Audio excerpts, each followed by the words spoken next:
Hi, I'm Sarah Beshta with Life Tools Tutoring, and this is Strong Kids Storytime. Today we're reading The Bunny Who Found Easter. It's written by Charlotte Zolotow and illustrated by Helen Craig. The Bunny Who Found Easter.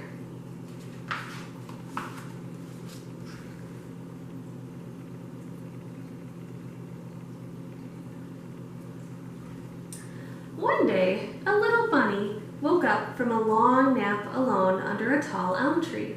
He heard the silence of the woods around him and wanted other rabbits like himself for company.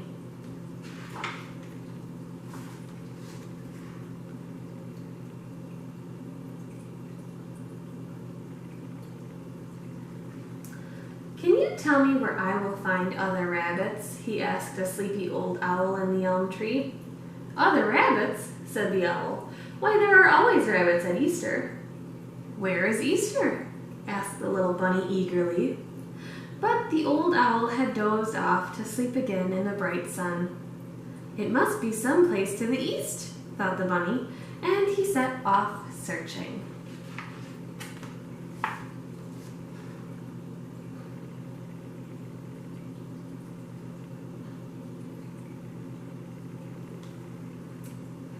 It was a hot summer day. The leaves in the trees stood still as a painting against the blue sky. The bunny found a pool of water, and down in the water silvery trout flashed by. But there were no bunnies about. "This can't be Easter," he thought, and went on his way.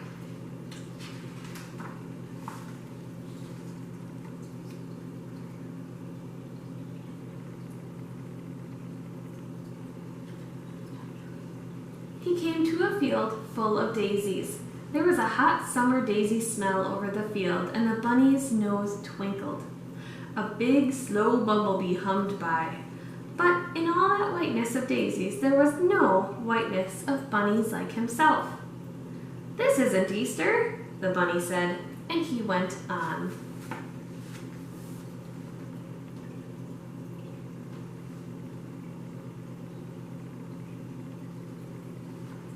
Once he was caught in a summer storm.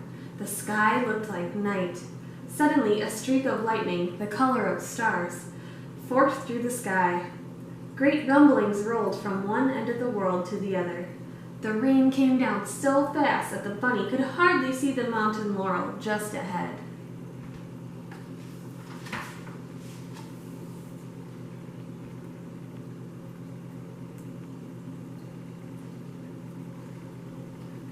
Slowly, the rumbling rolled by. Slowly, the sky brightened. And slowly, the rain stopped. He could see the mountain laurel with the wet, shining leaves, each flower cup filled with one sparkling drop of rain. But he couldn't see any other bunnies shaking off the rain off their wet, white fur. "No Easter," he said sadly, and hurried on his way.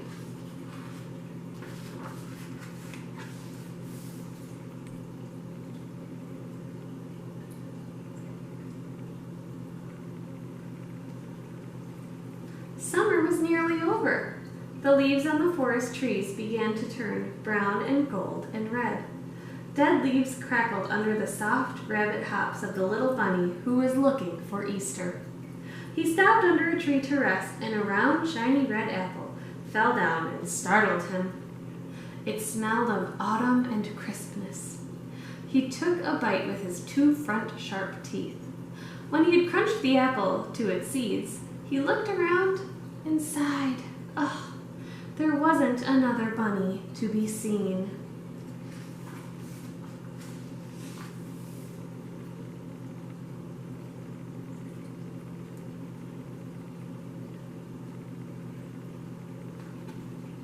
One day, it began to snow. Soft white flakes drifted down from the sky, and the air was sharp and cold and still. When he hopped through the white drifts, he left little dark footprints in the snow. But no matter which way he hopped, his footprints never crossed other bunny footprints. The little bunny was alone in a world without rabbits.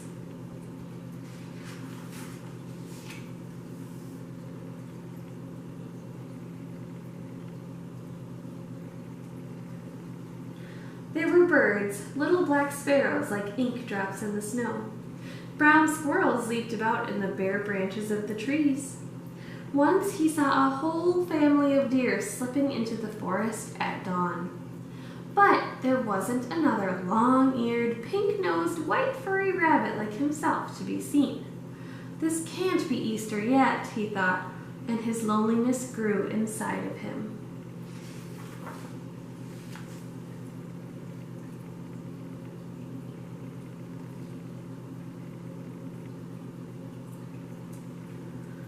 That night, the bunny curled up in a hollow tree to keep himself warm out of the wind and sharp air.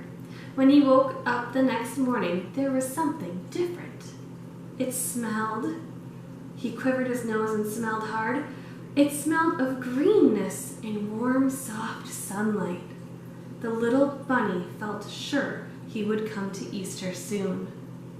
In the forest, the black twigs had little tight curled green buds. The birds were singing high up in the trees as the bunny hopped ahead, looking for Easter.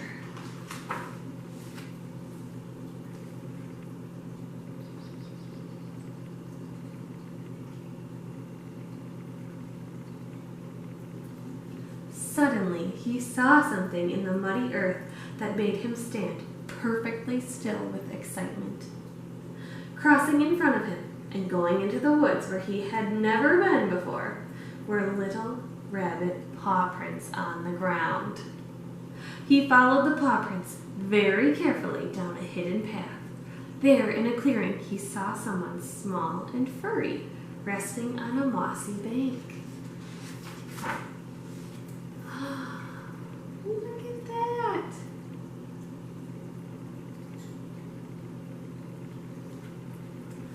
It was another bunny! She had brown fur, she had long ears like himself, and eager bright eyes like him. The little bunny was so happy to find her, he completely forgot about Easter.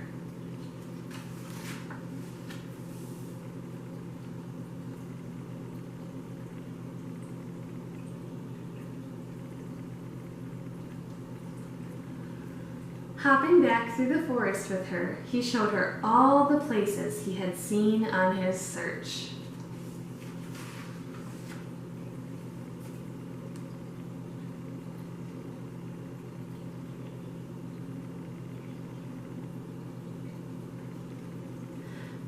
At last they came to the tall elm tree where he had first awakened to find himself alone. But now his loneliness was gone. The two bunnies were very happy together. Soon they had a whole family of little rabbits, tiny, soft, sleepy things with long, sweet ears and small, wet noses. The bunny's heart throbbed with happiness at this wonderful, earth-smelling, sunlit, bunny-filled world. "Aha," said the old owl when she saw the bunny's family.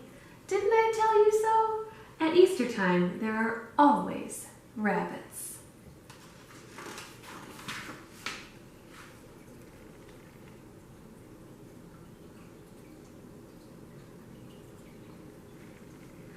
The bunny felt his little bunnies around him, and the earth blooming beyond them, and all the things growing, and he understood at last that Easter was not a place after all, but a time when everything lovely begins once again. So there you have it, the bunny who found Easter. Thanks for listening.